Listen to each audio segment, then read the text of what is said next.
Hello, my name is Winter Storm. At least, that's how I will be addressing myself during these videos. Yes, I am reading from the screen, and no, I do not care. What you see is what you will hear, hopefully, and what you hear should be what you see. Thank you for taking the time to read or hear this. I am an aspiring author, and I am taking this time to try to gather some feedback for my books. Yes, you saw and heard that correctly, books. Not only am I preparing to write a few books, but I have already been writing a few books, none published. I find it difficult to focus on a single book for any length of time, which is why I am currently in the process of writing 3 books at the same time, with a 4th on the back burner. I want to take a moment to apologize for a few things. First, the books I am writing are not professionally edited. There may be revisions and retcons by the end of the books. Second, I am not very good at speaking. I teasingly refer to my inability to speak as verbal dyslexia, mostly because of the severity of which I get tongue-tied. I will make an effort to keep mistakes to a minimum, but I promise nothing.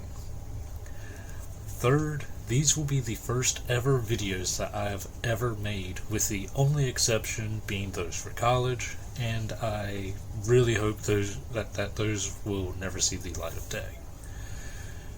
At the end of the day, I'm not going to be asking you questions like, is this good, or how do you like this? I will be directly asking for feedback, trying to get a feeling for the audience's expectations. As the author, I know how I intend on my scenes to feel and come across, but as a human, I understand that my best intentions often go either misunderstood or unnoticed. That said, I will be doing my utmost to ask you questions such as, after that scene, how do you expect the next scene to play out? Or, how vital of a character do you see blank being in the story? This will tell me a few things, and I hope that you will help me in this endeavor. Wow, okay. I just wrote this. I did not see how badly I wrote that. My plan is to stick to one book at least for a while, starting with the book for which my channel's name was derived from. I started writing the book, The Templar's Calling, back when I was still in middle school, and has gone through a ton of revisions during that time.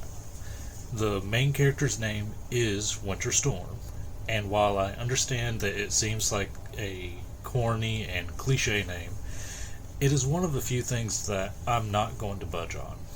It is no understatement that even to this day, the name and the character has helped me through so much that honestly, it feels like it would be such a betrayal if I were to change his name now. That said, I was not expecting this to turn into an entire page for just an introduction, and I still need to explain a couple more things. In the interest of not overloading you, burning myself out, and in some attempt to keep my books from being stolen, I will be uploading anywhere from 5 to 10 pages at a time.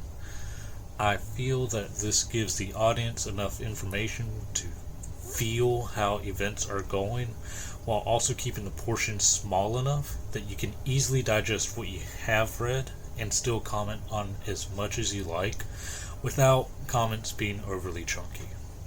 Not that I mind chunky comments, I am asking for feedback on a book after all. Books. You get it.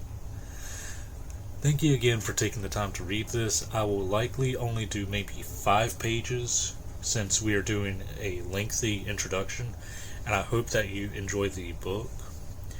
Last but not least, I will likely keep the tabs on the left of the screen for you to see the book titles.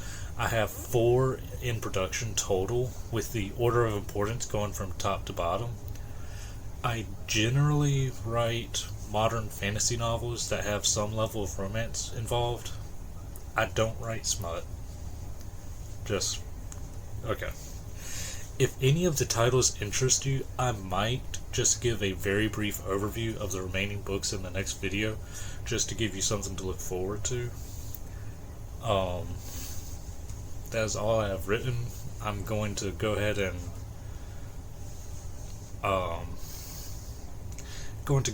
and go over the titles real quick, and then we will be starting on the Templar's Calling. So first we have the Templar's Calling. Next is Too Much of a Good Thing. Third will be When Death Follows. And fourth will be Color of a Soul. Ironically enough, the Templar's Calling is definitely the oldest book that I have been writing. But When Death Follows is actually the next oldest book that I've been writing since freshman of high school. And Color of a Soul is the next oldest, or third in line, I guess. I've also been writing that since high school, with Too Much of a Good Thing being my most recent book that I've been writing.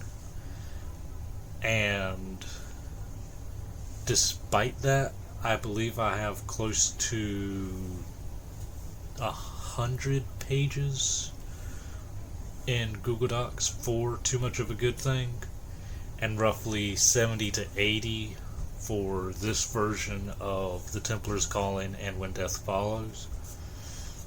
Color of a Soul, I have technically finished the book, but I feel like it needs some major revisions. So while the book itself currently has 288 pages, it is not ready for me to be putting it out to the public yet. So hopefully soon-ish. But yeah, I hope you enjoy, and let's get started with the Templar's Calling.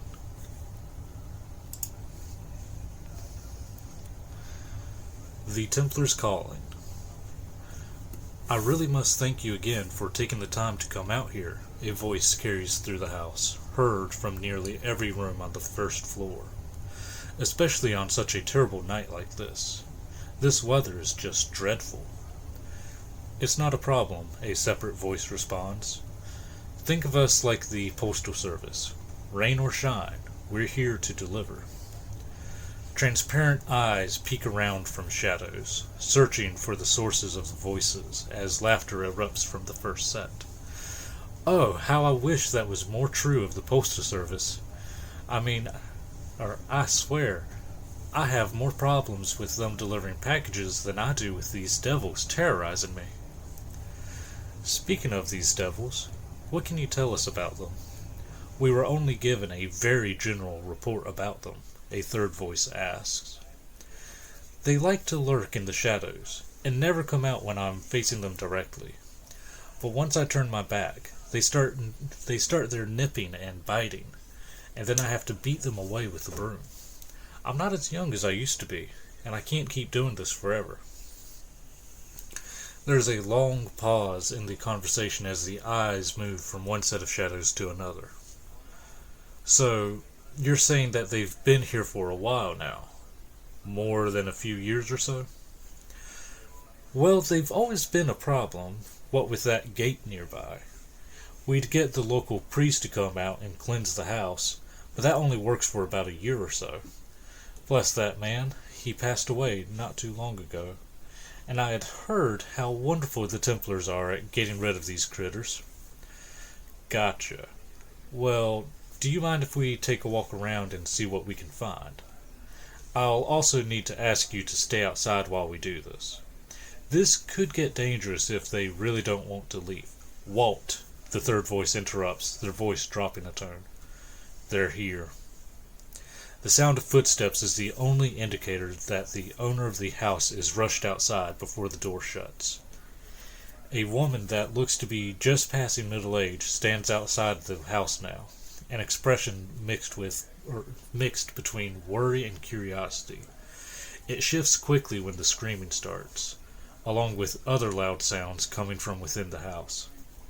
Dark liquid splatters against the windows, and then they shatter completely as a shadow leaps through and lands on the ground. Blood drips from its claws as it stands tall, much taller than the woman as she starts to scream. It looks over at her with cool, brick-red eyes, licking its claws free of blood.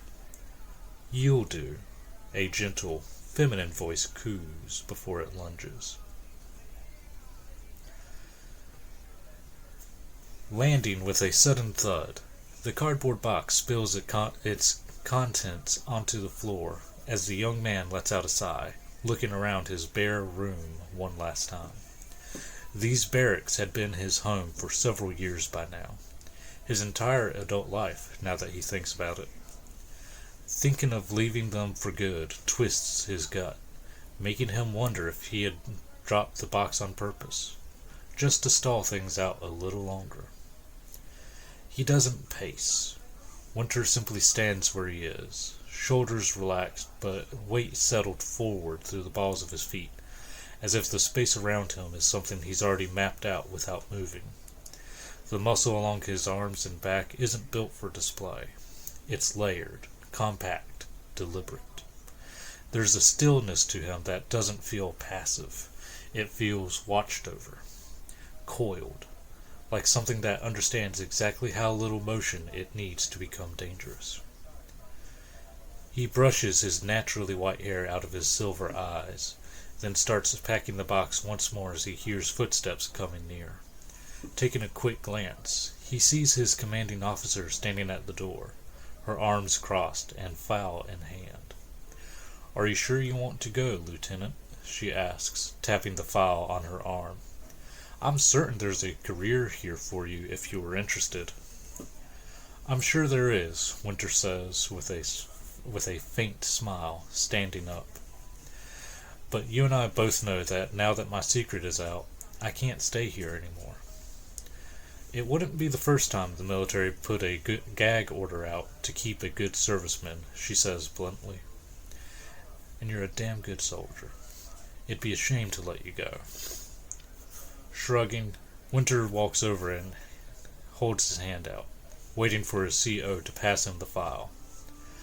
"Honestly, as weird as this is going to be, I'm actually kind of excited," he adds. "I haven't been able to fully express my magic in a long time. I'm curious to see where this will lead me." Her eyes wander to his hand, then back to his face. "Can you show me? Before you go?" He glances around, then shrugs, instructing her to hold her hand out. When she does, he holds his palm above hers. His skin glows faintly, and snow begins to fall from thin air. Her eyes widen as cold flakes land against her hand, a faint smile pulling at her lips. "When they told me you'd use magic to save the squad, I honestly didn't know how to look at you anymore. You've never exactly been the easiest to talk to, Lieutenant. And now I find out you can command ice at will." She exhales a quiet laugh. "It was a little nerve-wracking, but here you are, making snow in the middle of a North Carolina July." Winter's eyes narrow slightly. "And here I thought I was getting better at talking to people." "You're 28, with stark white hair and silver eyes. You've never been sick a day in your life. You look like you stepped out of a magazine," she says, straightening. "Nobody knows how to talk to you. It's only fair you never learned how to talk back." She pauses, then adds dryly, "You do realize there was a bounty for your virginity floating around the lower ranks, right? Made being your CO a bit awkward." Color rises faintly in Winter's face as the snow vanishes.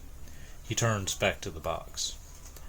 "No, I didn't know that part." "And you still can't tell when someone's joking, flirting, or both?" she says, setting his folder on the bed. Pick Quinn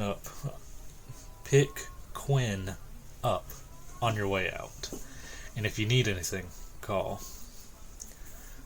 Personal note, just now realizing how difficult that is for me to say. Lovely. He watches her leave, noticing only afterward that she isn't in uniform. Then he shakes his head, lifts the box, and carries it out. Shutting the tailgate to his truck, Winter drives over to the women's barracks. Stephanie sat backward in the chair, like it had been designed that way, arms folded over the backrest, chin resting casually atop them. Dirty blonde hair fell in loose, uneven strands around her face, catching the light every time she tilted her head to laugh at something only half the room had heard. Her blue eyes were bright and unburdened, the kind that suggested she took very little in the world seriously. Excuse me.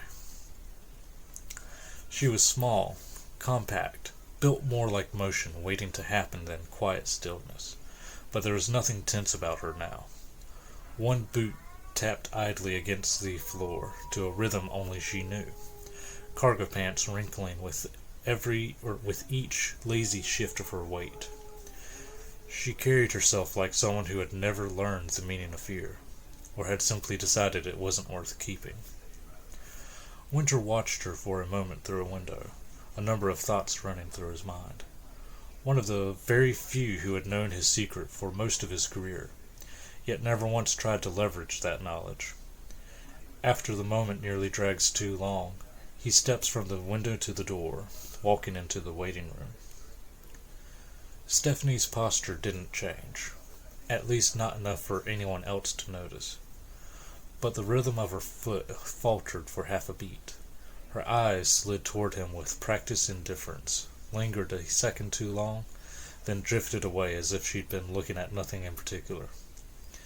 A faint smirk touched her lips, careless and unguarded, but there was something softer beneath it that she was very careful not to let surface.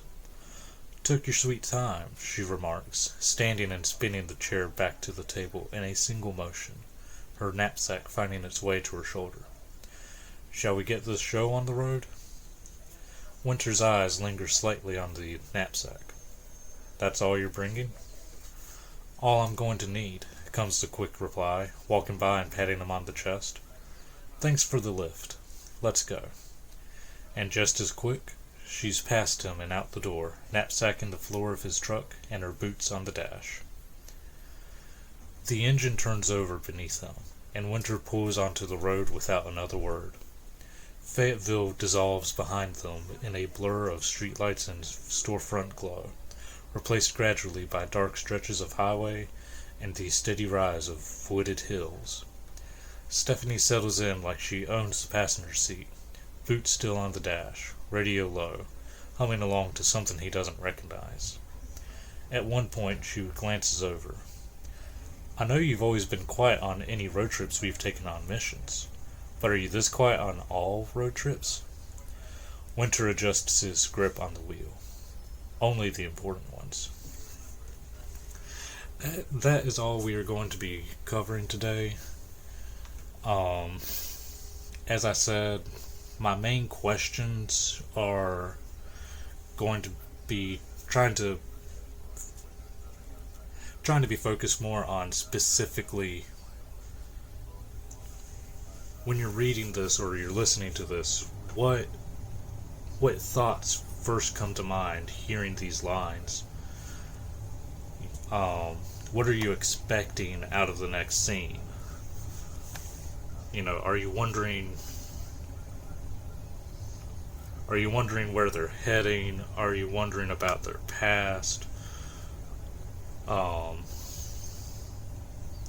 If there's anything that strikes out to you as being odd or doesn't quite feel overly natural, feel free to bring it up and, we can talk about it, or I can make some revisions if need be.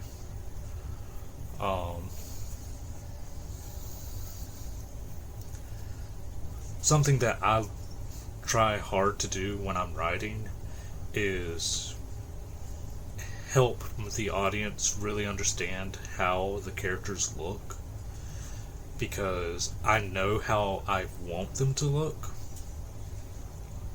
but I want to make sure that how I envision them and how I write them match, and that how I write them translates to the audience when I'm writing them. So if there's anything that doesn't quite make sense about their characteristics or their features, let me know. And again, we can talk about it, we can emphasize it. I might not always